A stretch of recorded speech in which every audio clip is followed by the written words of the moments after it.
ఉత్తర ద్వారం తీయడం అన్నది ఒక్క శ్రీరంగ క్షేత్రానికే ఉంది. అసలు నిజానికి మిగిలిన క్షేత్రాల్లో ఉత్తర ద్వారాలు తీయడాలనే మాటలు లేవు.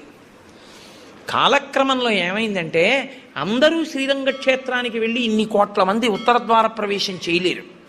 కాబట్టి